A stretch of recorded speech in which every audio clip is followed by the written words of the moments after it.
Hi, this is Nick Scratch, and welcome to the Post-Meridian Radio Players Podcast. So, a brief update on my situation before we get to this week's episode. I think someone's following me. I'm still in these underground tunnels, but I keep hearing other footsteps, and once or twice I found someone's cigar ash. Perhaps someone found my messages in a bottle?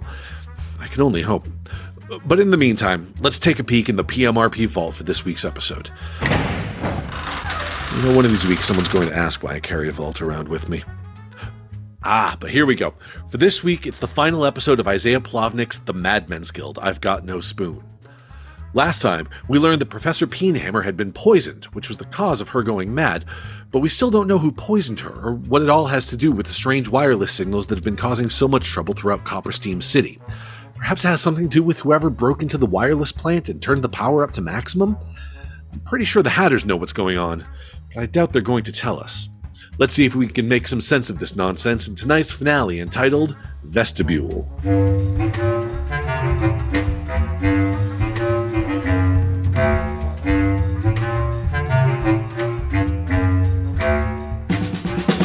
The Madmen's Guild presents I've Got No Spoon by Isaiah Plovnick. Chapter 5, Vestibule.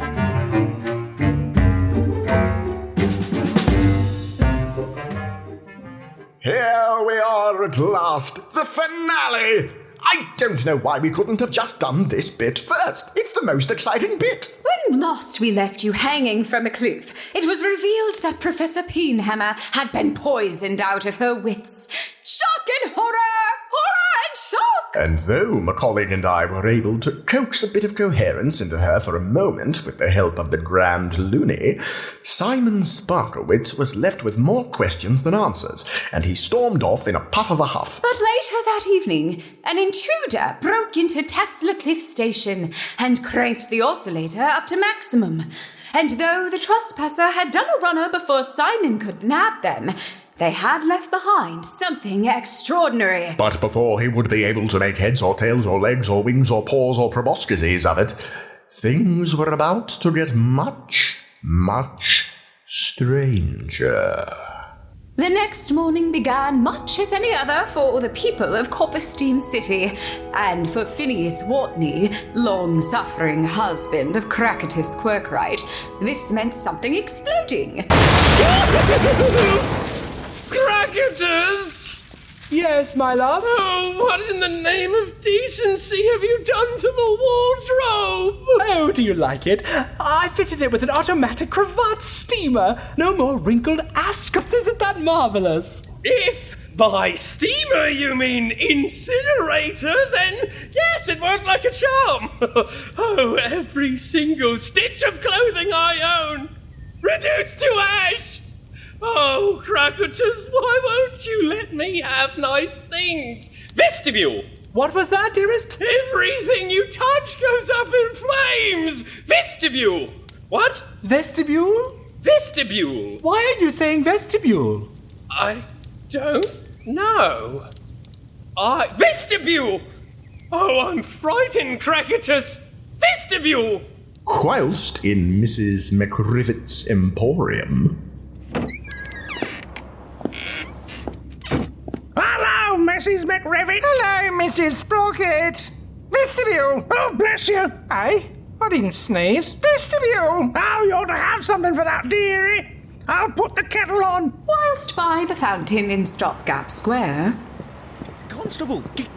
Constable! Vestibule! What's all this then, postman? I was delivering a letter just now when some awful ruffian grabbed one of the parcels and kicked me right in the vestibule. In the vestibule? How are you delivering a letter if you hadn't left the post office yet?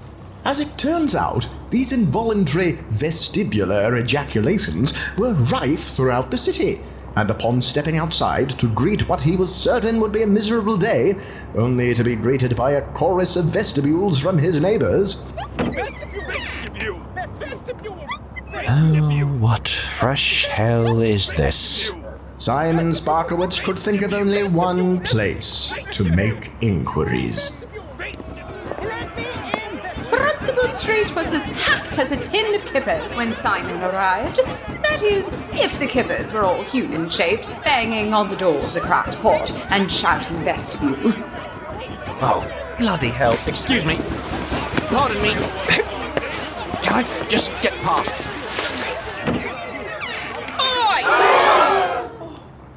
Bless you lot, fancy bitten tarred and chicken. Clear off out of it. Don't you mean tarred and feathered? Oh, meant what I said, treacle. Vera!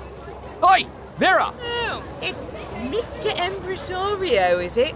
I don't have time for your bollocks today. Up it. Oh, for pity's sake, let me inside. Oh, all right. Hurry up, then. Let me in.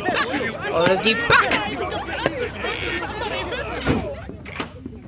Lot of you upstarts. They say one silly word and think they're as mad as Emperor Norton. Where are the Mad Hatters? Not here. Bloody legged it, haven't they? Them and that Auntie Pym of yours. What? Where have they gone? Where have they taken her? Oh, don't go spare. She's much better off with them than she'd be here. Off locking about elsewhere while we're under siege. Next time I see those cheeky skivers, I'll give him one right up the trumpet, I will. Mr. Sparkowitz, vestibule! Mr. Peace! Oh, no, not you too. It's incredible. There's some vestibule, some sort of something affecting half the people in the city. I noticed. What is it, though? Could it be electromagnetic in nature? Just as possibly as it could be anything else. Vestibule, why? Because I think I owe you another apology. What's that? You came to Tesla Cliff because you thought the wireless interference affecting your bees could have originated from the magnifying oscillator.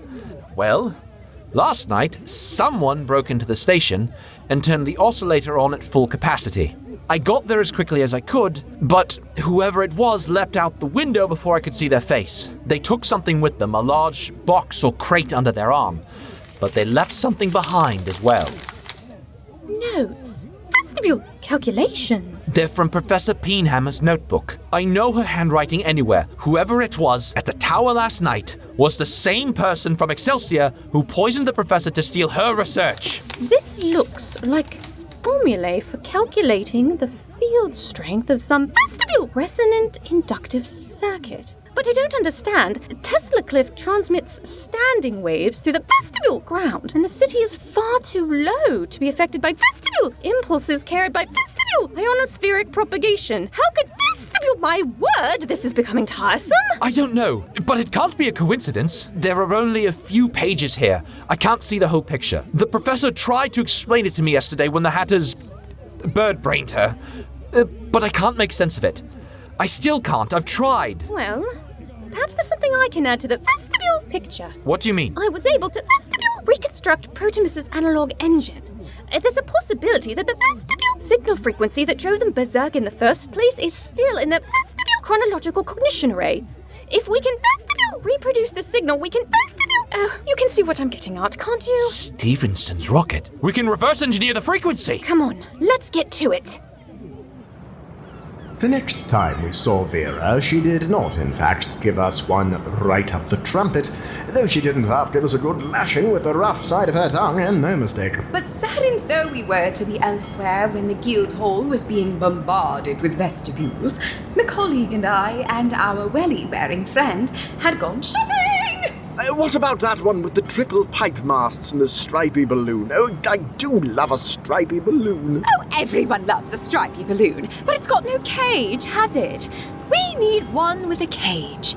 Ooh, how about that handsome schooner with the lateral propellers and the keel fin? Ooh, would you look at the Faraday on that?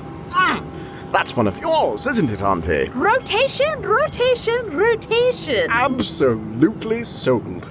I say, you there, lofty boy. Yes, we'd like to purchase that aircraft.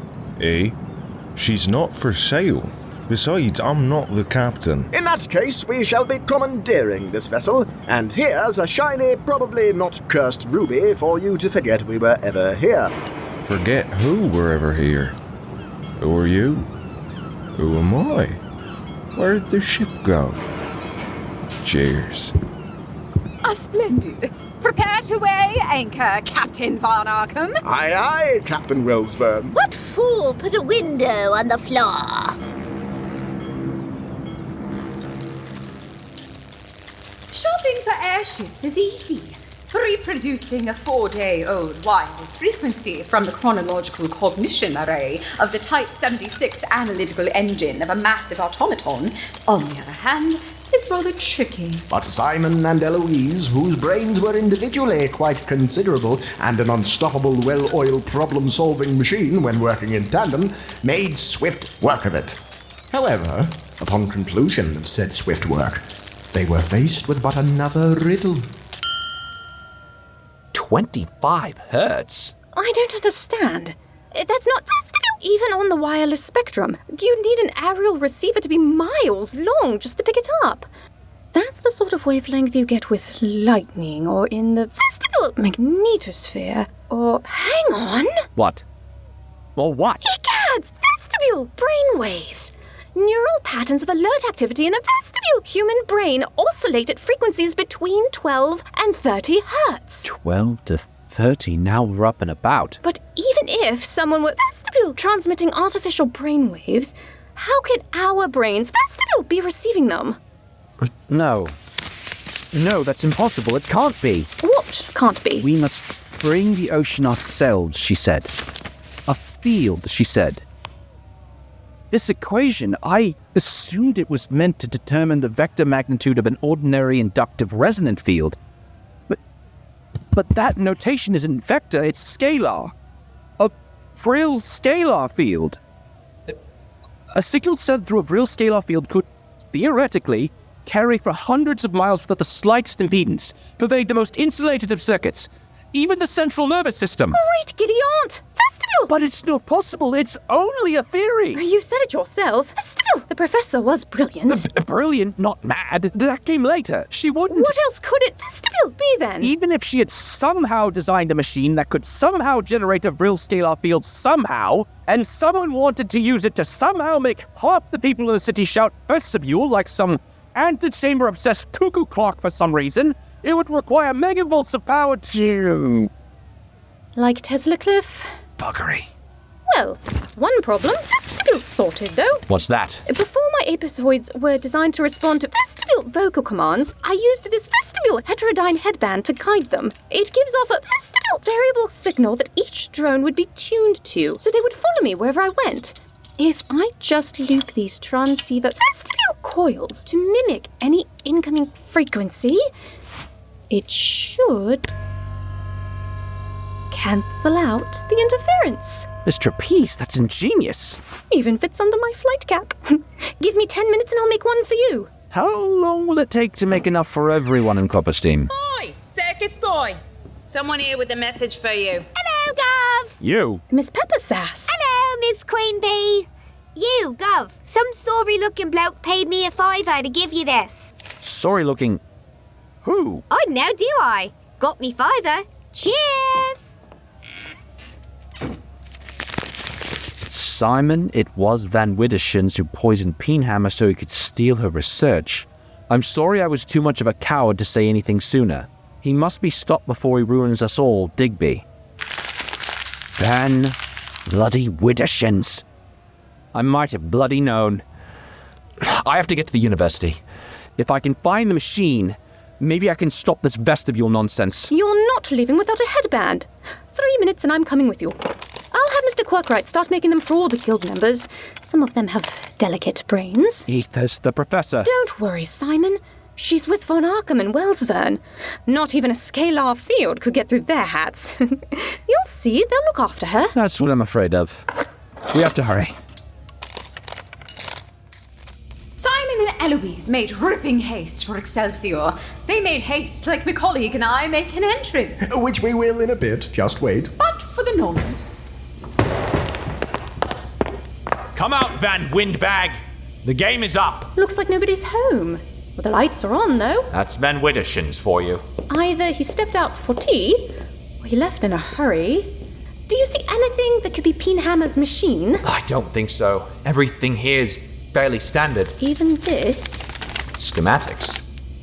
Look here, the tertiary coil is wound up in a Mobius strip. Homogeneous copper continuum. This is it. But where could he have hidden the prototype? Probably took it with him. That box he was carrying under his arm last night. Wait. Shh. Do you hear that? my! Oh, no. We've been had! What's happening? The station! Oh, what now? What's happening?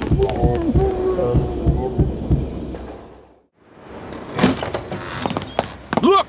Stars and garters, it's lit up the whole sky! He's transmitting again. But what? Simon, Double buggery. they don't look too friendly, do they? No, they do not. May I take this opportunity to thank you for this marvelous signal-blocking helmet? Oh, you're quite welcome, although I'm afraid it's not designed to block vestibule zombies. Oh dear. I don't suppose you've got another brilliant idea. No. But we might not need one! Ahoy there, my duckies! Unbelievable.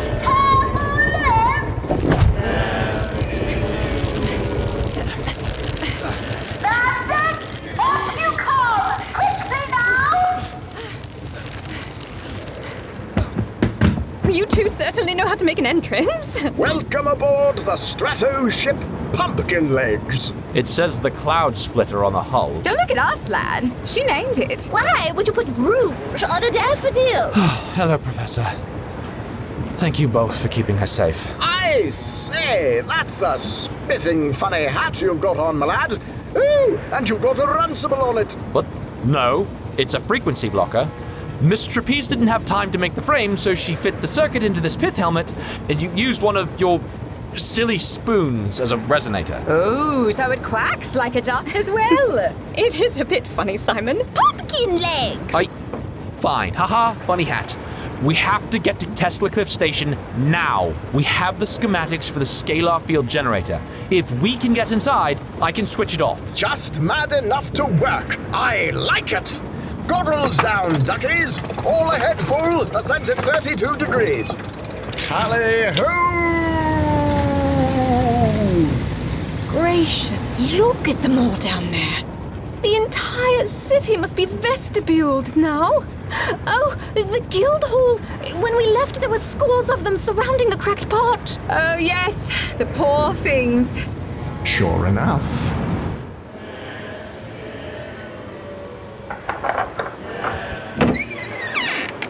Crackatus, you blunderputs! I told you I'm an extra large. This badumkov thing is pinching my forehead. Well, you're rather hard to measure by eye, Ludwig. If he's still moaning. Frau Vera, I asked for a swordfish. Why have you given me a halibut? You couldn't swing a swordfish, mate. Not with them bony arms. I'll give them the swordfish. Hope you look like a fish supper. Back to us now. Bless my brass! Tesla himself wouldn't dream of such lightning. I love it! The tower's firing plus capacity. It's not meant to be putting out this sort of voltage. The Faraday shield will keep us comfy from this distance, but we'll be fried like sausages if we try to draw anchor. Lovely sizzly sausages! Well, we can't do much good if we can't get inside. Simon, take my Aeroglide rig. What? No, I can't do that. You're the one who can deactivate the generator. It has to be you. Here, put this on. I can't fly. And certainly not through that. I'll be fried like a sausage, didn't you hear? The suit's fully insulated. You may feel a tingle, but you'll be fine. Just imagine you're a leaf on the wind. Except instead of a leaf, you're a plaything of gravity being flung haphazardly into the ether. And instead of the wind, it's a primordial multi-megavolt plasma storm. You're both tremendous comforts. Just keep your head forward and your legs together. And don't fold your arms until you're 10 feet from the window. Don't worry, Simon, it's easier than it looks. Tuck the coastline in. Trust me. Oh, sod it then. It won't be the maddest thing I've done this week. That's the spirit. Don't forget to say tally-ho. Tally-ho! Over the side the brave lad dove, gliding like a nimble kite between the writhing tentacles of an electric leviathan. Oh, it was heroic. Oh, it was majestic. Oh, it's a shame the window wasn't open. A slight tingle, she said. Shut it off, Digby. This has gone far enough. You're not supposed to be here. Neither are you! Why, Digby? Peenhammer was never anything but kind to you. It wasn't meant to be her. Van Widdershins gave her the wrong teacup. I only wanted to be rid of that pompous nincompoop. I couldn't take any more of his degradation. And that let you hear, did it? I saw the notes and plans when I went to get rid of the teacup. It was Providence. Years I've slaved under Van Widdershins. Digby, polish the microscope. Digby, anesthetize the python. Digby, shove this wire up your nose. The man was insane, and it was getting worse. It was only a matter of time before he'd kill me or blown the entire university to oblivion. I tried to convince the governors, but you know they never listen. Nobody ever listened.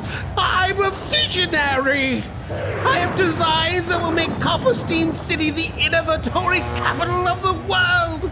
And he had me probing jellyfish. Now I can make everyone listen. I can broadcast my vision directly to their brains. Your visions to fill the city with vestibules?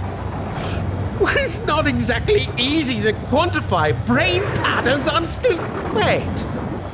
Why aren't you saying vestibule? Because I've got a funny hat. Not the face. Clear off. Right. Now to... Oh no. Von Arkham, what's that bit of paper fluttering in the wind above the tower? Why, I do believe those are the schematics for the Vril scalar field generator. Oh dear. Auntie, get to the shuttle boat! Oh, bloody boiling hell. Fine. How hard can it be? Just need to, Oh, confound it. Any one of the wrong switches could turn everyone's brains to jelly. He's coupled it directly to the oscillator. The emergency kill switch is broken. Flat fuse, you leadwit! Think. I'll have to bridge the spark gap, interrupt dielectric breakdown, short it out. A bit of metal. I need a bit of... Aha! Spoon! Right. Oh, this is going to hurt.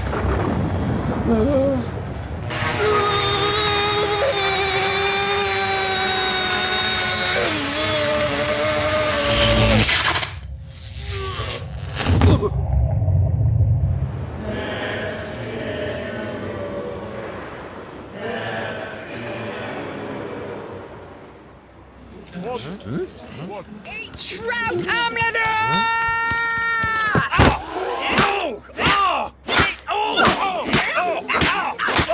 Get off of me! I think that'll do, Vera.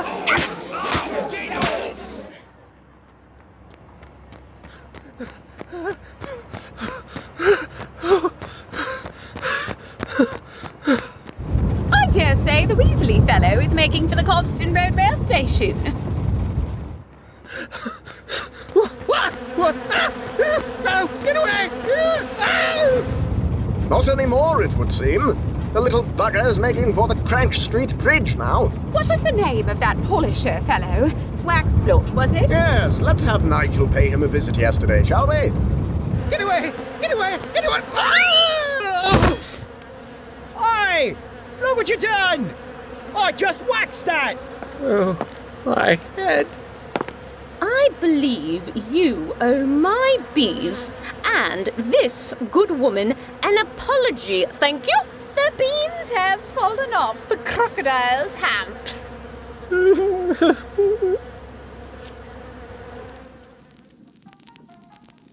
As could be expected, the next day's edition of the Copperstein Chronicle made for a stimulating read. Pandemonium passes after pervasive pandemic of involuntary vestibule vocalization. Tesla Cliff trespasser manipulates magnifying oscillator, fueling frenzied fracas. Chief electrician fired following flagrant failure to safeguard station from sabotage. This is an article made up entirely of headlines. All's weird that ends weird, eh? For once, I agree. Tosh, Simon. Eat up your soup. Doctor's orders, you know. I suppose I should count myself fortunate that the skeleton doctor only prescribed chicken soup. Oh, that's not chicken. What? Still, it is a shame he could not give you the other news you desired. Jara-Ija is an obstinate poison. Yes, it is a shame. What's the matter? Asked the Hatter. You seem halfway elsewhere, my lad. And don't bother fibbing. You can't fool us. No, I suppose one can't fool foolish royalty. I can accept Professor Peenhammer for who she is now. I can even accept that she is content in her madness. Perhaps because she was halfway there before she drank the tea. Pray tell, how so? You still have the schematics Miss Trapeze recovered, yes? Right here. For all the grief that this mess has caused me, may I trust you both to do me the kindness of destroying them? Wellsvan? For you, my lad. Confetti. Vril power. To even consider such dangerous, unpredictable technology. That is not the professor, the champion of reason that I knew. What could have possessed her? Well, how much do we really know anyone? How much do we really know ourselves? There's a measure of it within everyone, of course. What are you talking about? Enjoying your soup, Mr. Sparkowitz? Not spilling any of it, are you? No, I'm not. I don't understand. This is a... You lunatics! What have you put in the soup? Parsley. And a dash of black pepper. That's all? Then how am I... This spoon is... Just because things don't make sense, my lad. Doesn't mean you're obligated to make it for them. Here we are, fresh from the hive. 1 spoonful in your tea twice a day, and you'll be back to your dour old self in no time. Thank you, Dr. Trapeze. Come along then, we've got books to move. She'll be happy to have them back, I think. In earnest, I'm not sure how much use they'll be to Auntie Pym. But better they be here than gathering dust in her office. The steam wagon's waiting outside. Unless you'd prefer to fly, of course. Like you said, the wagon's waiting outside. Mr. Von Arkham, Miss Wellsvan, do excuse me. And thank you. You are most verily welcome, Mr. Sparkowitz. And always are. Do come back any time.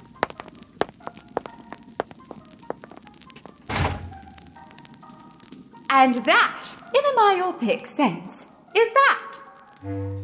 Of course, the end of one story is merely the preface of many another. Auntie Pym remains a proud member of the Madmen's Guild, and has taken to caring for the Guild's rooftop pigeon parliament and bridge club. Digby was sentenced to the most punitive judgment the court could devise.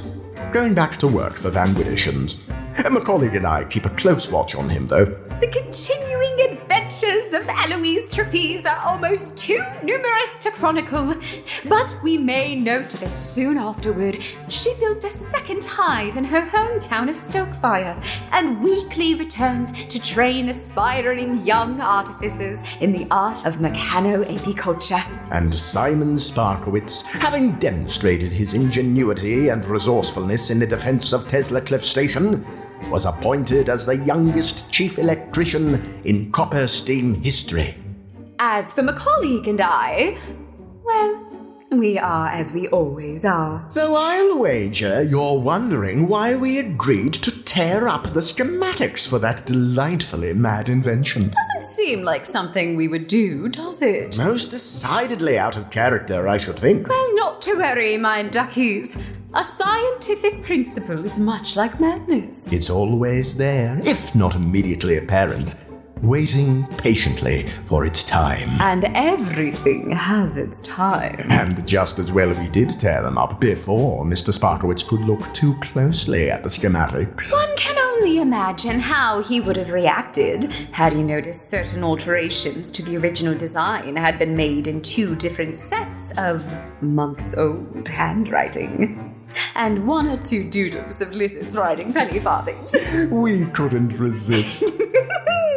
Time travelers never really retire. Peenhammer was a clever bird, but vril power is a thing of fantastic idiosyncrasies, and it has always been the policy of the Madmen's Guild to encourage the more interesting of circumstances. So until the next time, stay mad, my duckies.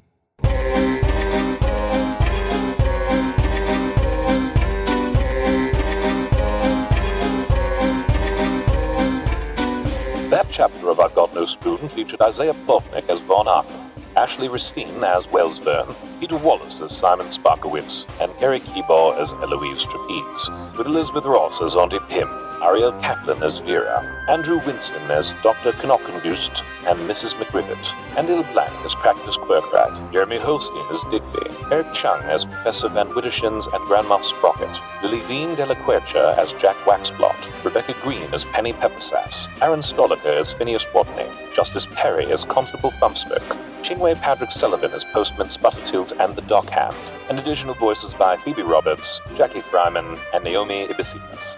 The announcer was Mike Haddad. I've Got No Spoon was written and directed by Isaiah Plovnick, with editing by Michael McAfee and Isaiah Plovnick. It was recorded at Brookline Interactive Group and the Creative Collective in Salem, Mass., and was a Madmen's Guild production for the Post-Meridian Radio Players. Ugh. In the name of sanity, stop them before they make more of this nonsense.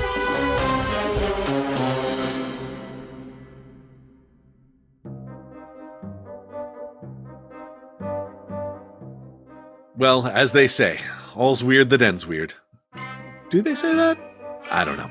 In any case, that was the Madmen's Guild. If you enjoyed it, you'll be happy to hear that the next season is already in the works. If you didn't enjoy it, well, then you probably won't be so happy. In 2 weeks, we'll be bringing you an adventure of the gentleman thief, Arsène Lupin, in The Mysterious Traveler. If you like what you hear, you can check out more about the PMRP at their website, pmrp.org, or their Bandcamp store, pmrp.bandcamp.com. This is Nick Scratch signing off for now, and I hope I'll be here next time to see you around the dial. This has been a production of the Post-Meridian Radio Players, copyright 2024. All rights reserved. For more information about our group, please visit www.pmrp.org.